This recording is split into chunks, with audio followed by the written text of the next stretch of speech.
रेगिस्तान की अनंत रेत, दूर तक फैली सुनहरी धरती और समय से भी पुरानी एक सभ्यता। यह कहानी है उस देश की जिसने मानव इतिहास को बदल दिया, मिस्र।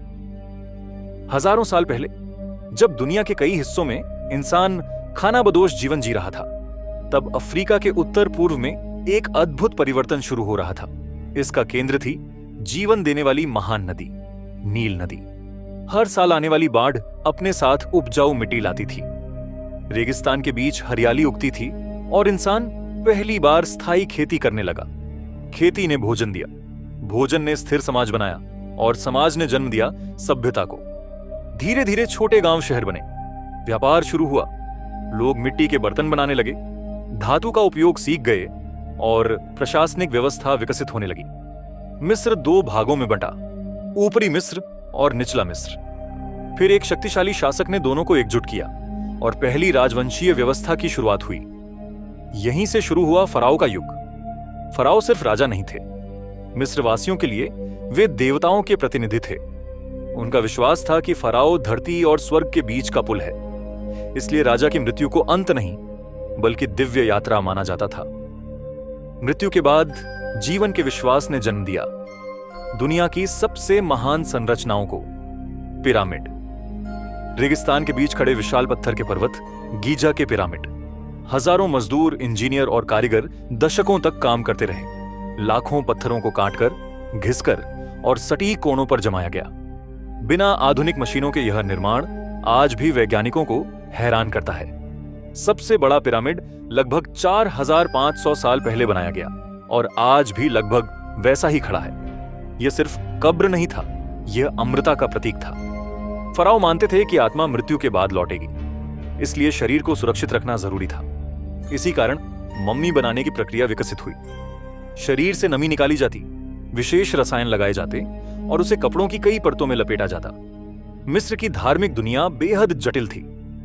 सूर्य देव रा, मृत्यु के देवता ओसिरिस, आकाश देवी नट, हर प्राकृतिक शक्ति को देवता का रूप दिया गया।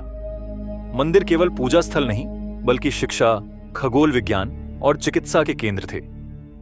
मिस्रवासी सितारों का अध्ययन करते थे, कैलेंडर बनाते थे और नील नदी की बाढ़ का अनुमान लगाते थे। उनकी चित्रलिपि, हायरोग्लिफ, दुनिया की सबसे प्राचीन लेखन प्रणालियों में से एक बनी। समय के साथ मिस्र एक शक्तिशाली साम्राज्य बन गया। सेना मजबूत हुई, व्यापार अफ्रीका और एशिया तक फैल गया और कला अपने चरम पर पहुंची।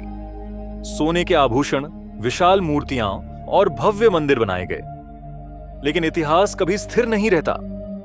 राजनीतिक संघर्ष, सत्ता परिवर्तन और बाहरी हमलों ने धीरे धीरे साम्राज्य को कमजोर करना शुरू किया। फिर भी मिस्र की सांस्कृतिक शक्ति इतनी मजबूत थी कि हर आक्रमणकारी अंततः मिस्र की परंपराओं से प्रभावित हो जाता था।